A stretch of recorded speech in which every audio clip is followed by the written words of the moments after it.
I have mysteries in my theology. I have things in my theology that I, to my own satisfaction and probably to yours, cannot give a rational account of. I don't think they're irrational. I don't think God's irrational. I don't think we should be irrational. But there are things that at any given point in our lives we may not have the ability to press through to show the complete rationality of things. This is one of them, that God chooses who will believe before the foundation of the world, and thus undeservingly, because they're all going to be sinners in Adam, undeservingly be saved in spite of their sin, and he thus also decides who will rebel by not choosing Esau, and deservingly, and therefore justly, not unjustly, be lost. One of the reasons there are different theologies in the world, Calvinism and Armenianism, one of the reasons there are divisions like that, there are many reasons, but one is capacities for mystery.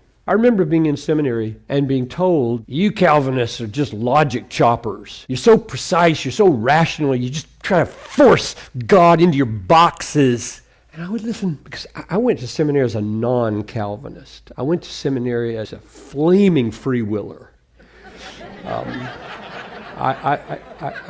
You may have heard me tell the story. I was standing in front of Jim Morgan one day after he had argued about the sovereignty of God, and I held up in front of his face like this, my pen, and I dropped it. I said, I dropped it! Like that proved it. Like, I'm in charge. I have a will, for goodness sakes. Don't tell me God's in charge of that. I dropped it. Well, I changed before the end of that class. But that's where I came. That's where I came. I was that. And so when they said to me, oh, you Calvinists are just logic choppers forcing God into your little boxes, I was thinking, I don't think it's that way. It looks to me like the Calvinists are asking me to believe imponderable mysteries, and the other group has their boxes. Don't want to offend anybody. Yeah, I do, but I don't want to alienate anybody. So let me illustrate. What I mean is, everybody I have ever talked to about this who disagrees with me argues largely from it cannot be, and so the text can't mean that. Instead of saying the text sure looked like they mean that, so it must be, and there's something wrong with my head. That's the way I think. I see what's in the text, and I say, my head's the problem. It's too small, it's too self-centered, it's too something, but I'm the problem, not the Bible. Whereas others come and they have their convictions, like, if that were true, there'd be no free will. Ergo, it can't mean that. I say, that's a box.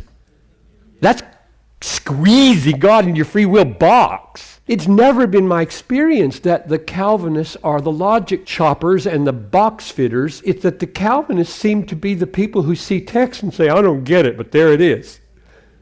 It's just there. And I've got to bow. I don't even know what I'm going to do with this. I mean, I wept for a whole semester in college when I was 22 years old because my life was falling apart. My Sunday school theology was falling apart. And when your paradigms fall apart, it hurts. I mean, there's emotional terror almost inside that what you thought could be wrong. Last year, I got this email. Listen to this. This week, I spent time with blank. So this philosopher teaches an evangelical seminary. He does not like Calvinism too much. He began to talk about how the mass majority of the exegetes, now that's Bible people, Bible interpreters, as opposed to philosophers, that the exegetes adopt Calvinistic interpretations while the mass majority of philosophers and apologists opt for Arminianism. We came to some fascinating conclusions, all of which I will not share, but he did say, quote, it is true Calvinists have the exegesis behind them, but we have philosophy. And I think libertarianism, that means free will understood as self-determination, I think libertarianism trumps exegesis and must determine it. I said to him, so we have to bring our theology to the text? Answer, yes, he responded. The ethical implications of Calvinism are too severe. So a major evangelical philosopher says The exegesis is on the side of the Calvinists. Philosophy is on the side of the Arminians. And you have to bring your philosophy to the text. Otherwise, the conclusions you draw are too severe. Now, I do not think that way. And you just need to know that. If I see something that feels too severe, I cry, I struggle, I may not preach it right away, I talk to people, I just try, God help me, please. I am not going to rise up over your word. I'm not going to rise up over your word and tell this book what it has to mean.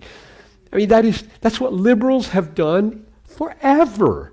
Picking and choosing from Jesus what teachings they like and what they don't, or picking from Ezekiel 16 what part you like and what part you don't. You know what happens if you do your theology that way? It's just a reflection of your culture, or your family, or yourself. Whereas there's a glorious freedom, if you're willing to live with tension and live with mystery, there's a glorious freedom in just taking the Bible for what it, after very rigorous effort, is meaning.